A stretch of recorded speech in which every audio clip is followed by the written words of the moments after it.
Hey, it's Phoenix at Earth Energy Healing. Happy New Year, everybody.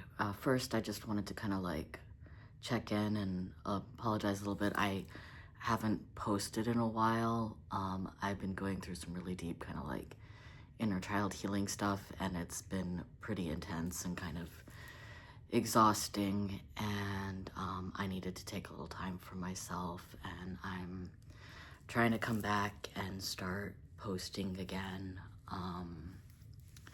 So I'm kind of mostly wanted to do a little, maybe chat, maybe a little Reiki and chat with this, and just kind of check in and let you know what's going on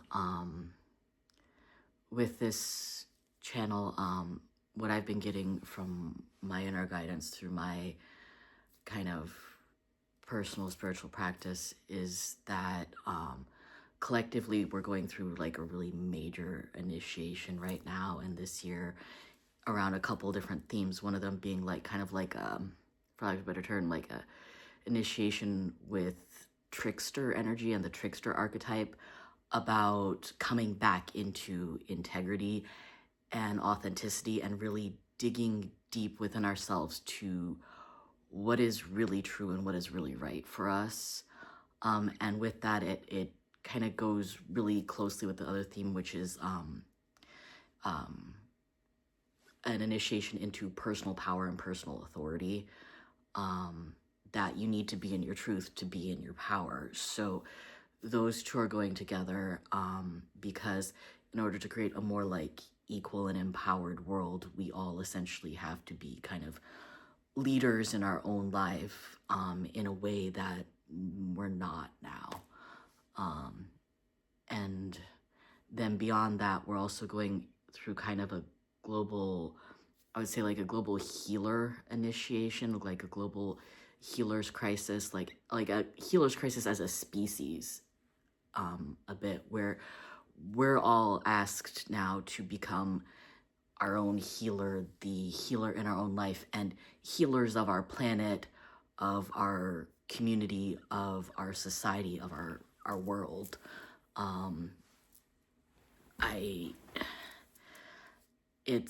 It feels like it's something that's supposed to be part of our purpose as humans on the planet, to be caretakers of the planet, embodied guardians, and we're not there at all. And I'm having a hard time putting things clearly into words, so I hope it's coming out clearly. But when you go through an initiation, it's a lot of very intense energy shifts. Old energies and patterns are stripped away, old identities of how we understand ourselves are in initiation. They're completely transformed or discarded. You just outgrow it and you're oh, that's not it at all. Or you understand the world from such a different perspective that understanding of who you are just doesn't fit anymore, and it can be very intense. So I think things are gonna be, the astrology also looks pretty wild for this year. I think it's gonna be pretty an intense year. So I'm gonna kind of be focusing, I think, on how to really be empowered in that, coming home to your authenticity, to your truth, to yourself, and to your power, reawakening not just reclaiming your power, but even more reawakening the sleeping power within you, and learning how to stand in that and come into self-mastery of your power and your gifts, and be able to help create a better world. And also for people going through a healer initiation, healer crisis, anybody who's called to be a healer in any area of the world, the planet, society, And it can look like a lot of different things for a lot of people, aside from just the like traditional healer, more like what I'm doing, is going to be feeling it, I think, pretty intensely. It's going to come to the surface, and it's going to affect people in a lot of different ways, but it can be a very intense experience. A healer initiation or a healer awakening, it's like a spiritual awakening on steroids, for lack of a better experience. It can be a very much a crisis experience, having gone through this a bit myself. And it's highly transformative, especially when you, one, know how to work with it, and two, when you can. Because sometimes, like, one of the parts of what makes the crisis is that inner resistance to stepping into our power, to stepping into that new identity, to letting go of the old. It's all like, depending on your personality, depending on like what your issues are, where you are on different types of lessons, it can be very hard to let go of those things and to step into that new. It can be very intimidating, frightening, especially if there's wounding around it. And if there's not personal wounding, there is so much collective wounding around that type of stuff that it's intense. It can be intense to go through. Especially the inner resistance is what really makes the experience worse. I would say, like, from the human perspective of discomfort in uncomfortable intensity, because things can be intense, but they can be a beautiful intensity too. But uncomfortable intensity has to do with wounds around being able to hold space for yourself and trust yourself to handle your discomfort and overcome the obstacle. It can have to do with like even feeling traumatized by having been like overpowered by emotions in the past and then not being able to effectively act for yourself, or fear of rejection, feelings of unworthiness, imposter syndrome, all those deep core wounds. Because the call to be a healer really involves digging into those deepest core wounds and transforming them and turning it into something that you can turn around then and share with others. And that's not necessarily a comfortable experience. It is a profound growing experience, but it is not comfortable. And part of it is learning to have maturity and be comfortable with discomfort, be able to hold space for your own discomfort, to provide nurturing and support and comfort to yourself, to connect to that part of yourself that is so powerful and so much broader in perspective and so full of love for yourself and for your own humanity, that it kind of changes the way you perceive your own discomfort even, and makes you more resilient and capable to do that. And I've had like glimpses of it where I've experienced it, and then I've come back down into the things that block me from fully embodying it, and then I go up and I experience it, and then I come down into it.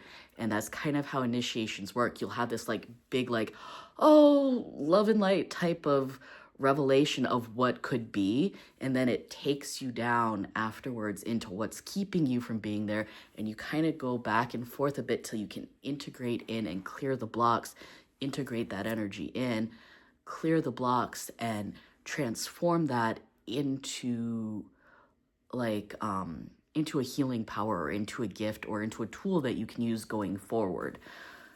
And it can be tiring, and it can be, I mean, I'm speaking from where I am right now. I'm like, can we take a vacation? Can we stop the ride? I want to get off. But part of it for me is because I'm so exhausted from resistance, from the holding it in of what I'm supposed to be doing is exhausting. but I'm still afraid to step into it myself fully. And it's just like, it's screaming inside of me to come out. Like, all this hidden power and gifts and love and potential is just like, stop holding me back. And it's, I mean, like, Mars retrograde probably playing into this a bit. If you don't know what that is, there's a lot of really good videos on the internet about that right now. But essentially, it's Mars, our action, our motivation, our drive, and passion. But it can also, when it's not like well held and balanced, it can also be aggression. But like, I mean, the energy of aggression sometimes, you know, like, there's a fine line between aggression and advocacy sometimes. For example, I don't know how to say that. Like, we've taken that energy, and when it's not well held, it can be a very problematic energy. But when it's well held, it's a very powerful energy to act in the world. And we're being asked to go inside and look at that energy and look, is it in balance inside of us? How are we using it? How are we using our active power, our power of choice? Are we too much in aggression? Are we not acting on our boundaries when we need to? Especially right now, I think it's moved back into Cancer too, which is very about protecting home and protecting the nurturing space, and kind of asking us, are we doing that? How do we do that? How do we protect our boundaries so that we have that space to be nurtured inside ourselves? How are we protecting it so we can grow? At least that's kind of my intuitive read on it. Everybody's gonna have kind of like their own, but that's what it's been coming up for me around that. You know, and there definitely is a lot of aggressive energy in the world right now. But again, if we don't like work with what that energy is trying to do, it gets out of balance, and that's how it comes out, I guess. A lot of that, I think, has to do with boundaries too. A lot of boundaries issues coming up really strongly collectively right now around, you know, different types of exploitation and things that are going on or trying to go on. So I've just got, grab this one first. This is a golden healer. And we'll just do a little Reiki to kind of do some healing here. And this one, the golden healer, I really like this one. I think I had this one charged with Archangel Raphael at one point, and I'm just gonna try to do a little soothing here. I feel like there's energy, like, I know in myself that needs to be released, and I feel like there's collectively there's energy we need to release. There's I want to say grief. There's grief that's still like stuck.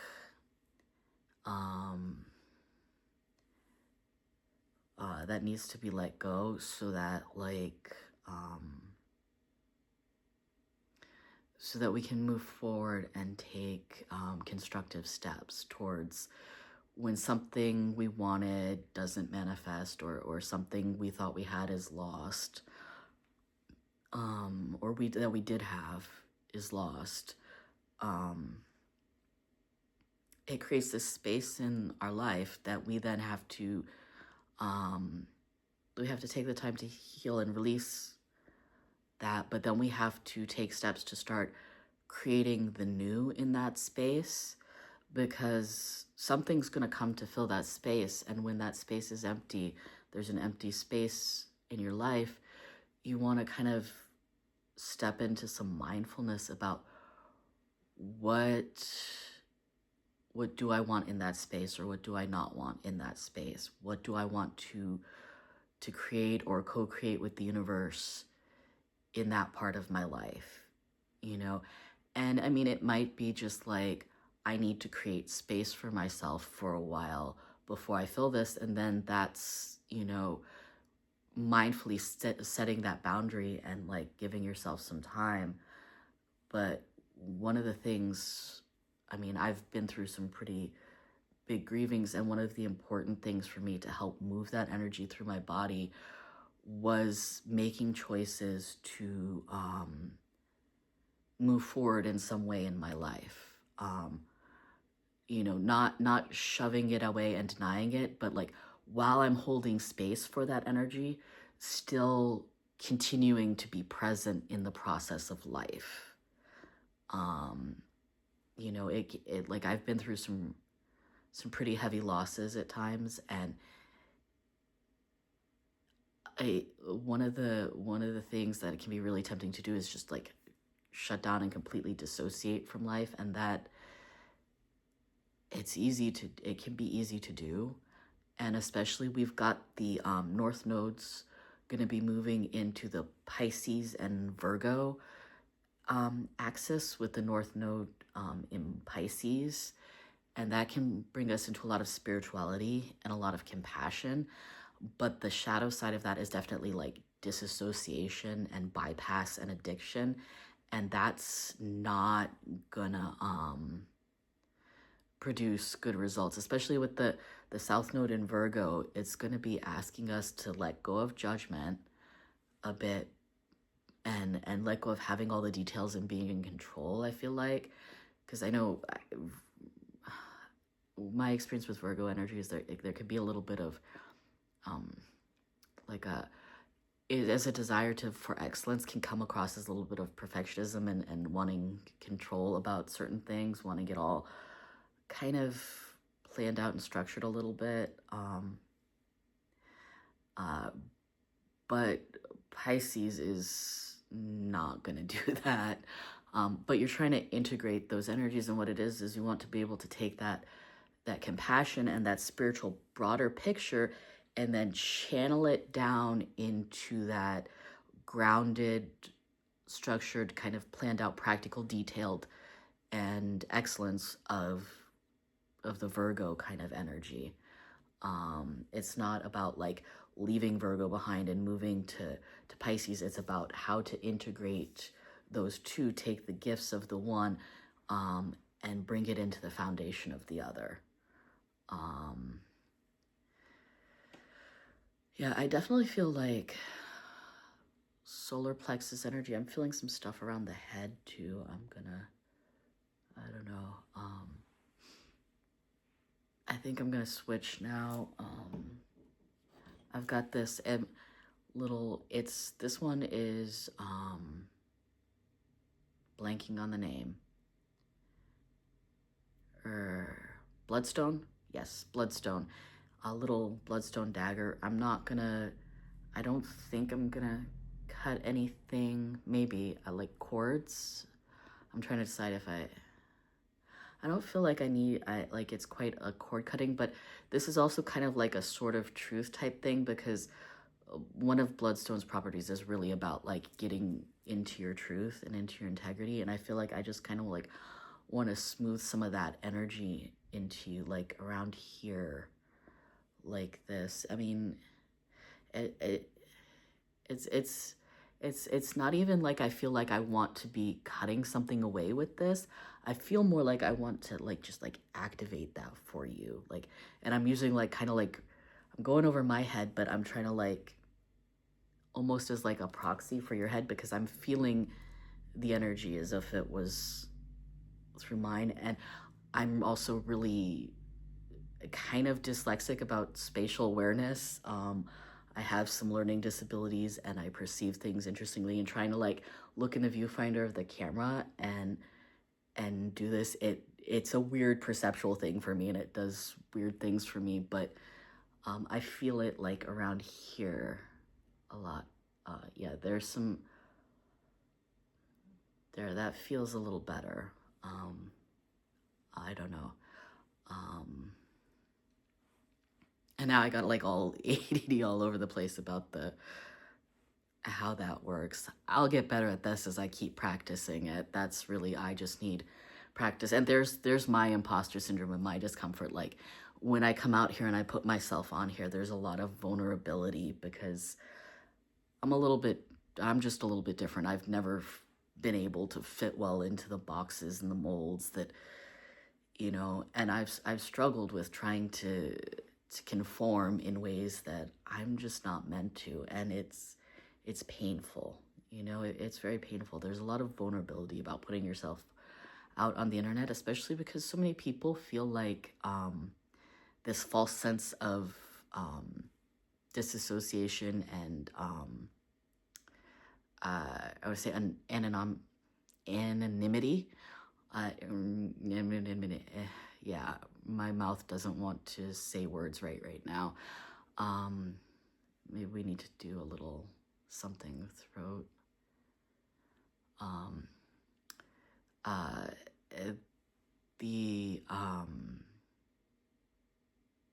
Going blank. It's okay. Yeah, there's so much like a sense like it's like they people put out a lot of hate on the internet and act like it's not even a real person when it is. It's just like I don't know what it is, but people feel like it's okay to kind of like just I verbally abuse people on the internet in a way that they wouldn't in person. And I find it really sad and kind of confusing. But it is a little, hard to put yourself out there, even if that wasn't the case. We're sensitive people. Like, I think everybody is. Like, some of us hide it in different ways or better, and maybe some of us are more than others. I'm definitely very sensitive, and so I'm just kind of being really vulnerable here about that. But that's like one of the things I struggle with is I don't want to deal with police. I don't like it. I'm over it. I'm tired. When it comes to that, I'm just like, oh, just please stop. Can we just, if you don't like it, just, you don't have to say anything. You can just go watch something else. It's okay. Let's be kind to each other. Can we start doing that? Just please. A little bit. And then just this one is my petrified wood that I really love for grounding, and I'm just gonna kind of like bring the energy down, ground it down like that. It just petrified wood, like really ancient wise tree energy here. I love trees. They are masters at just grounding the energy in and calming and healing, and it's gonna be okay. It's this year's gonna be what it is, and we're gonna grow through it, and that's it. I mean, I'm feeling a lot of anxiety as I'm doing this around what this year is gonna be. I mean, some of it's my own, but it feels like I'm picking up a lot of it from the collective too. And for good and for bad, like chaos and disruption are a part of the process of change and evolution and growth. And as uncomfortable as it is, part of becoming like an empowered kind of resilient person is learning how to kind of comfort yourself through that and support yourself through that and be more, I guess, adaptable and go with the flow, which can be hard. It can be very uncomfortable depending on your personality, and if you happen to be certain types of neurodivergent, that can make it a lot more difficult too, or if you're holding certain types of trauma or have a certain personality that's just not very flexible or change oriented, you know, or doesn't like uncertainty, that can all be challenging. But it's also a really powerful opportunity to grow and to connect with your spiritual power and to just find out really what you're capable of and just how much you're capable of. And sometimes I'm like, universe, I don't know if I want to know.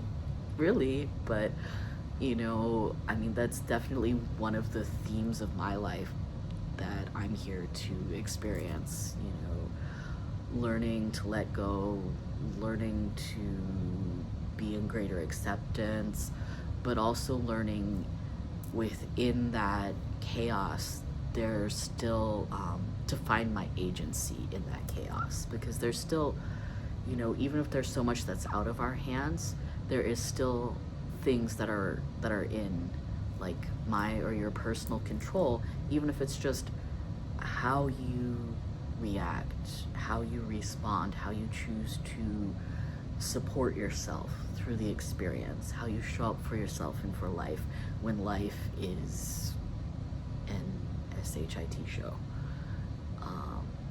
That matters. That's agency right there. That is a form of power. Just to show up for yourself and to show up for life and to support yourself as best as you can through life when life is being, you know, uncomfortable, unpleasant, chaotic, is a form of power. One that I think we don't appreciate quite how important it is, or quite the ripple effect it can have just to show up in an uncomfortable moment, and just to be present for and with yourself even in an uncomfortable moment. And just by being present for and with and like as yourself in an uncomfortable moment, you can have a ripple effect onto others that is powerful without having to take on any of their stuff, without having to do anything more than just be who you are, where you are, and how you are. I've had a few of those instances in my life, and they were profound. So I know this is true, and yet I still struggle to remember it and to apply it myself. So, you know, definitely we are all very, very human, and I have been feeling the depths of my humanity lately and feeling the vulnerability very deeply myself. And I'm starting to tap into that courage a lot more to face my vulnerability with compassion and to be able to hold space for it. And I hope you are too. And I'm just kind of grounding this down the best I can. And I hope this helps. I think I'm just gonna kind of close this off now. I just want to soothe you down, just gently. I've got a little background noise, so I'm sorry, I can't entirely control the environment to the level I would like, so I hope this isn't disruptive, and I hope you can hear okay. But if not, the energy is still gonna be there, and you're still gonna get the healing you need. And there we go. That feels a little bit better. There's still some work here. I'm gonna do another one maybe tomorrow or Friday if I can about that. There's a chakra there, I think, like a minor chakra there that has to do with like life purpose or something. I've been feeling some energy there. I think I'm gonna try to do a video about that in the next day or two if I can.